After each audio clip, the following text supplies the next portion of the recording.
Okay, welcome back. Unfortunately, Canvas is still having a bit of a hissy fit, so I thought I would show you a different way that we can work. So, I'm going to go import from your computer, and I'm going to go to the same file, and we can import that in. And it's going to bring it in fairly big, doesn't matter. We can size that to what we need. I'm not even that worried about all the white space, okay?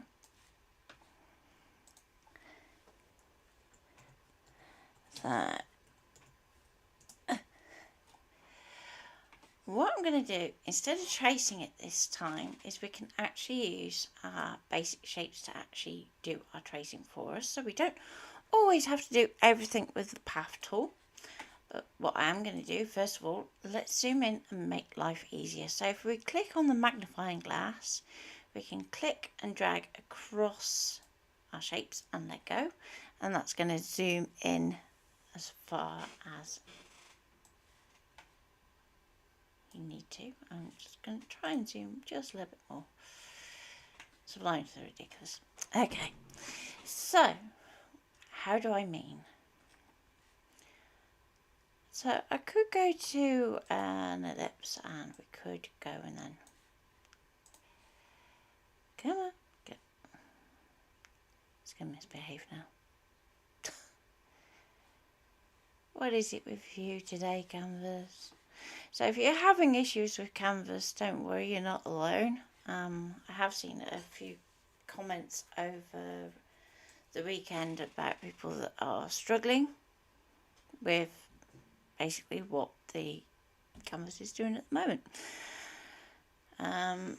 My best advice is to try and reinstall, but is definitely having some issues, which is probably down to its connectivity to the internet. So try not to lose patience with it. It will get there eventually. Okay, just going to zoom out. The only thing is, when you do the zoom out button, it takes ages to get anywhere. So let's go. I'm going to shrink this down. Now, obviously, at the moment, this is going to give us a very oval finish, but it's a good place to start, and then we can start to build up our shapes a little bit. So this is going to give us kind of our join in the middle. So it's going to do the majority, but it's not going to do it all. So I'm going to click off that, and let's go for a little semicircle. And we're going to size it down from a corner. So when we're sizing from corners, it's always going to keep it in proportion. Okay, but then when we start to use our side and our bottom, we're going to stretch that shape.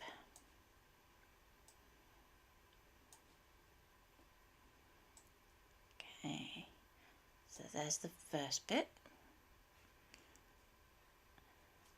Okay, now we can duplicate that.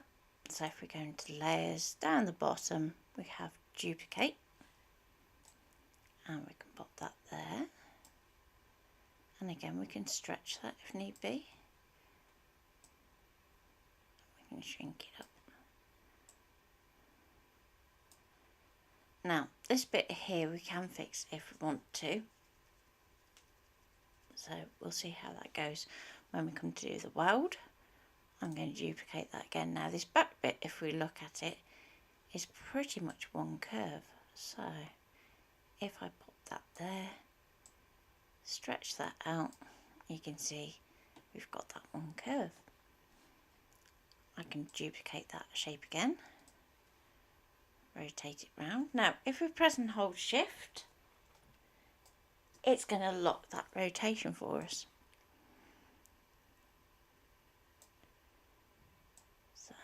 going to shrink that up, pull it down, and this one's slightly on the wonky, so just move that off to one side. Duplicate it again. And the good news is when you're doing print to cut, you know, people don't see the bit that you get rid of. So if you end up chopping some bits off, you don't have to feel too bad. Now for something like this, I'm just going to rotate that very slightly and put that mat down there and stretch. Okay. Let's duplicate that again, and we could flip it if you wanted to, if you have something that is symmetrical. Then if you go to flip and horizontal, that's going to flip that angle for you, and we can shake that up.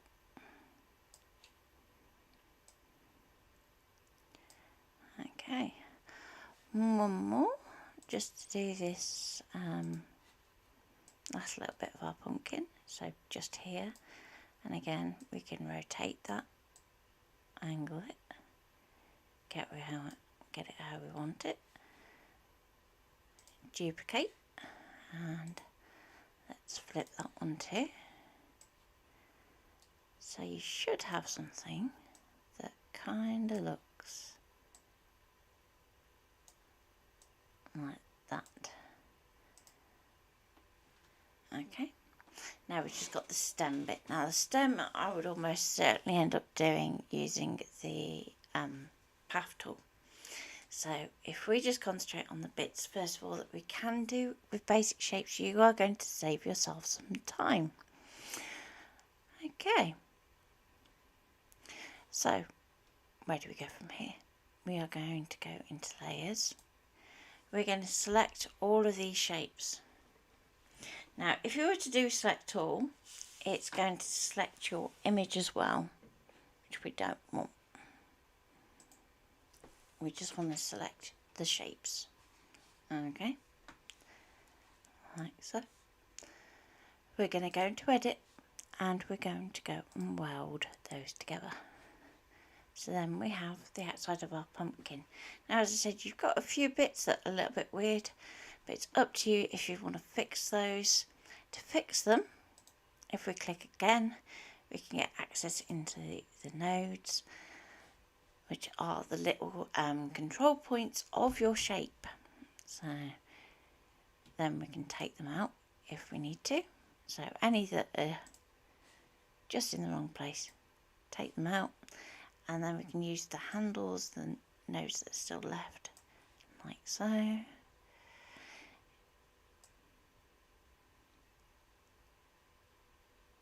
Okay, and this one here that's in just the wrong place, take that one out too. And let's get this handle here, need that nice and short. And that's not looking too bad.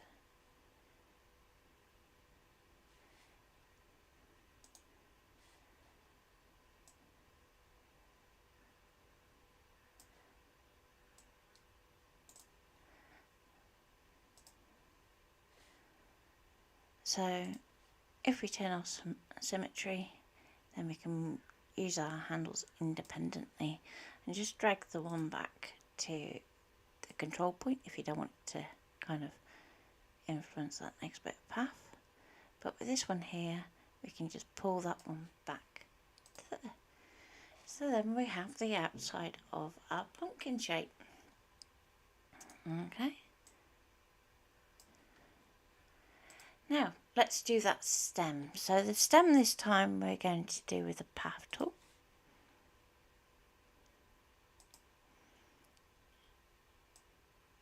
Okay, and we're going to pull this back here, back here, back here. Now once we get to this bit, it doesn't matter, we don't have to keep following this stem round.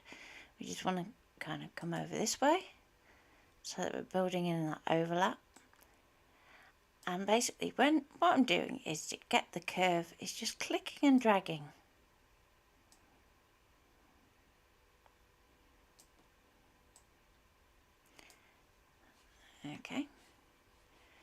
Now I'm going to select that shape again, and we can just sort out any handles that we need to.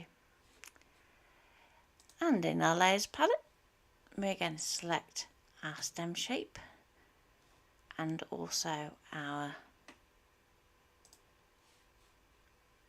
pumpkin shape. But if we lock our image, what we can actually do is just click and drag over the top. It saves us having to try and do a shift and select in the layers panel. And then we can go to edit and we can go to weld. Okay. So I hope you can all see me and hear me okay. Don't be afraid to let me know in the comments if you have any questions. I'm here to help you. Okay, so let's just quickly cover another question that we had on the group over the weekend, and that was about joining together merges. Okay, so let's say we do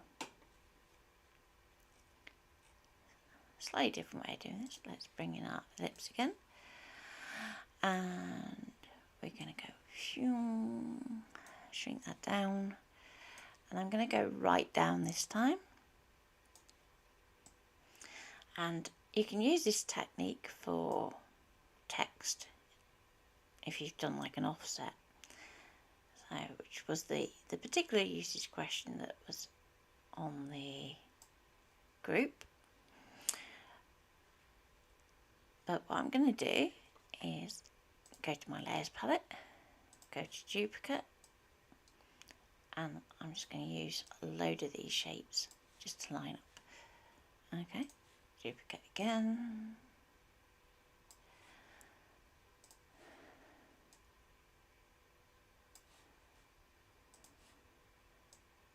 And you can resize these if you want to, but for what I'm doing, it's pretty simple to just keep them as is, and we can tweak after. Now this one here, I'm going to stretch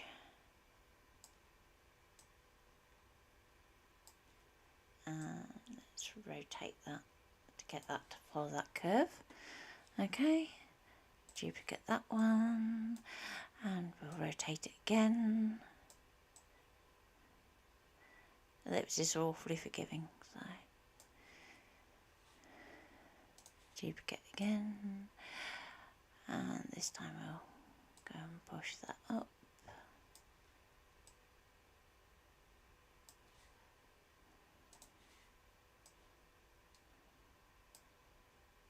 So particularly in something like this way, you can't always get the image tracing to work. It's quite a handy way of doing it. And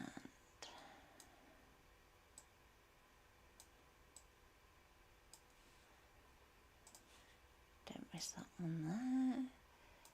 Again, I'm going to shrink that down to get that curve tighter, like so.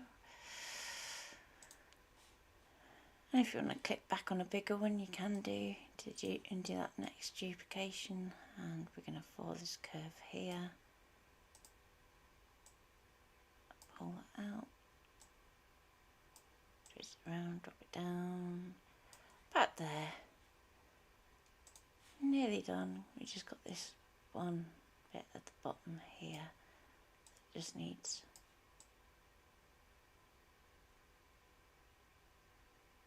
the extra outlining.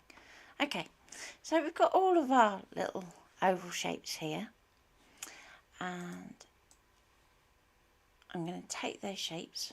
Let's just lock our original pumpkin, because you can do that too. You can lock any shape layer that you want, and then we can go to edit and we can go to weld. And when you're doing something like contouring, sometimes you can end up with these really weird shapes in the inside, and after you've done it you're like, I wish I hadn't traced inside. So what you need to do is you're going to take a circle or rectangle depending on the kind of proportions that you're working with. I'm going to take that down, pop that in there, and we can stretch to fit all of that shape. So you want something like this, which is going to be a plaster over the top. Okay. Now, when you have those two selected, it's really easy to think that you've got to try and get a hold of this shape in here. And that's just not true, because it's part of that outer shape. So if you look in the little preview, it's going to show you that you've got like a little hole in the middle of your shape. So it's those two shapes that we need to select. So you should have something that looks like this in your layers panel. Do excuse the little eCam live, it's because we're still trialing the software, because I wanted to see how it worked before committing, as you do. So I'm going to go to Weld, and that's going to take away the shapes on the inside. So we now have that outside line of our pumpkin. And we can still do exactly the same process for our stem. If you're feeling really steady-handed, you can go for the freehand path. But personally, I find that the pen tool is a little bit more my style. It's just easier to just control those number of points, and then when we are cutting it, what you will find is that it will actually cut better than a drawn line. Again, you're going to click and drag over the top, and we're going to weld the two together. And we have our cut line for our pumpkin. So there's two ways that we can do it without using image trace. So if you are having issues with image tracing at any point, you can just hop on in to using basic shapes and go from there. So that's fantastic and all, but I need a bit more than pumpkins. So let's cover something else. Now, sticking with the kind of print to cut theme, if I zoom back out,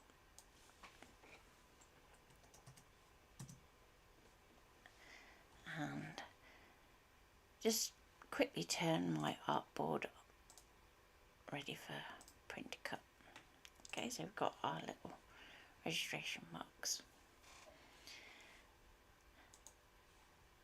Now, usually with print to cut, what you're going to be doing is you're going to be importing images and creating a cut line either around them by using trace, or doing some sort of detailing with them using either the path tool or your basic shapes.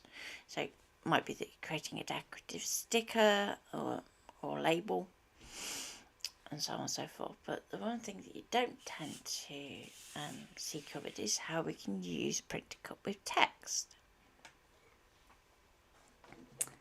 So let's show you. I'm going to grab my keyboard, and with your text tool selected, we're going to click on the mat, and that's going to give us our little cursor point to start typing. Okay, so let's go for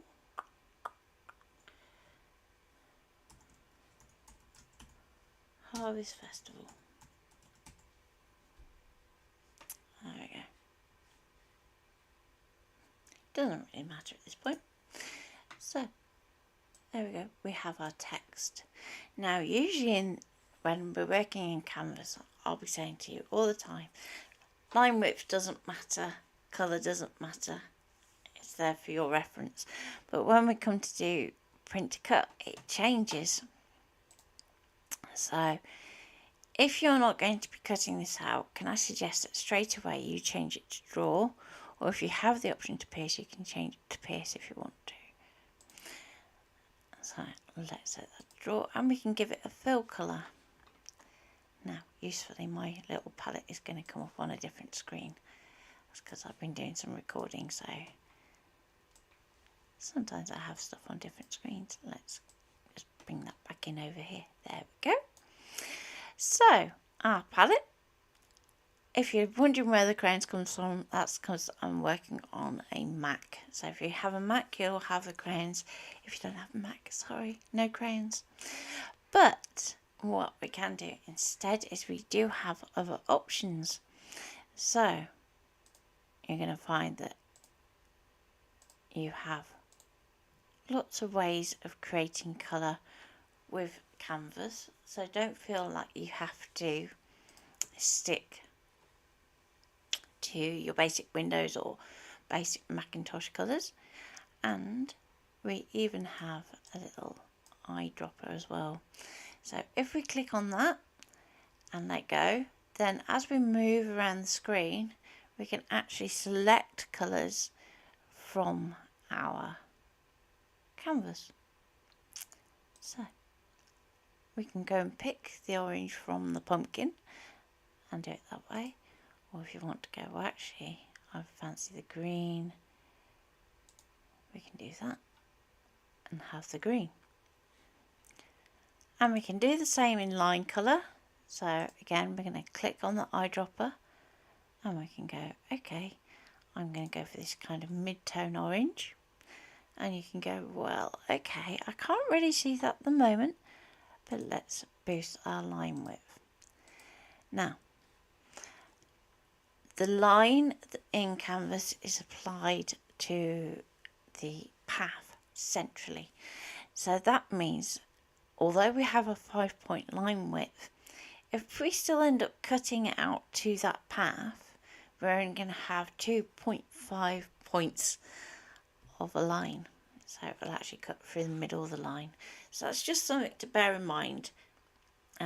There isn't a way of changing that as there are in other programs. So you just want to be mindful of that fact. So if you know that you need a 5-point line, then you need to actually make it 10-point and so on, things like that. So let's change font and go for something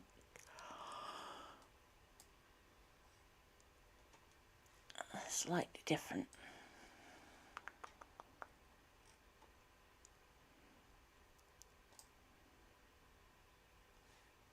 That's a bit too down the route of school, isn't it?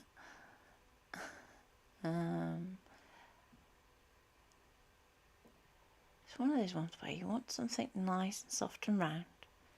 Let's try. No, that's too heavy, too slabby. Don't like it.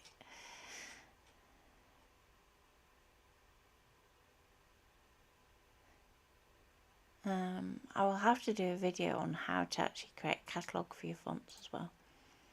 That's more like it.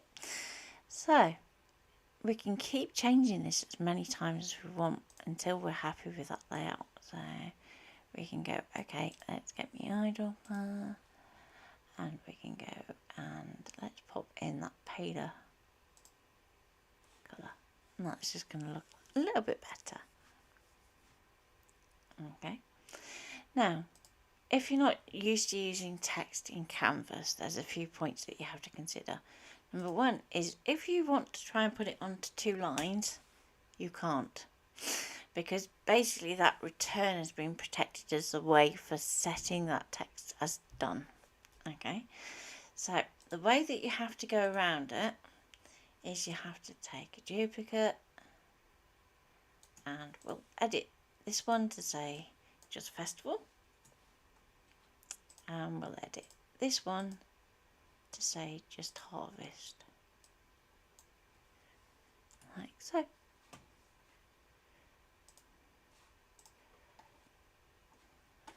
Okay.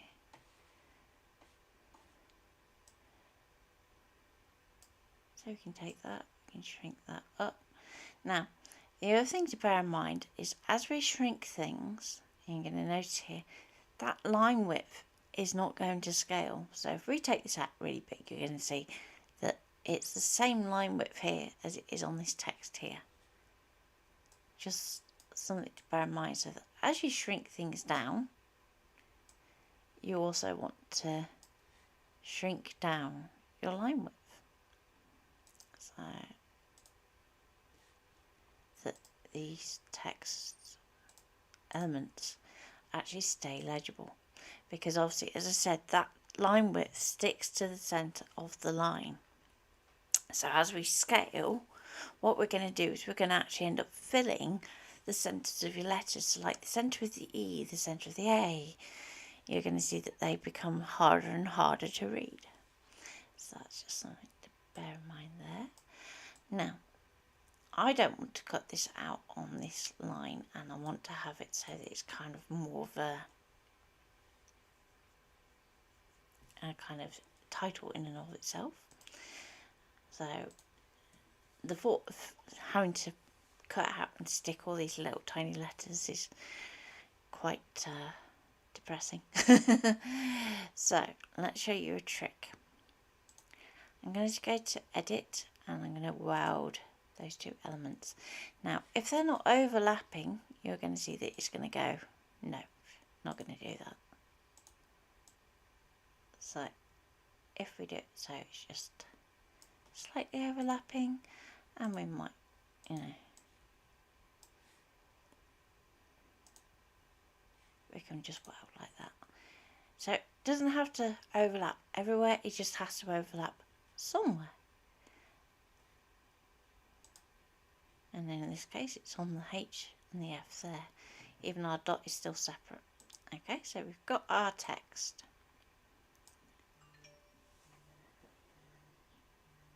And we're going to do an offset. So let's scroll down, offset, and let's go down to 3 mil. Okay, and there we go. We have our label. So there's a way that we can work with text, and then we haven't got to worry about how our line width is being perceived by the machine, because we've done the offset to kind of get around that. Okay, so that's just a few of the ways that we can work with print to cut. Sorry that we couldn't do what I originally planned. It's just one of those things. So what I will do is I'll try and reschedule that for later in the week. Maybe an evening when Ian's here, so you can see that it's misbehaving.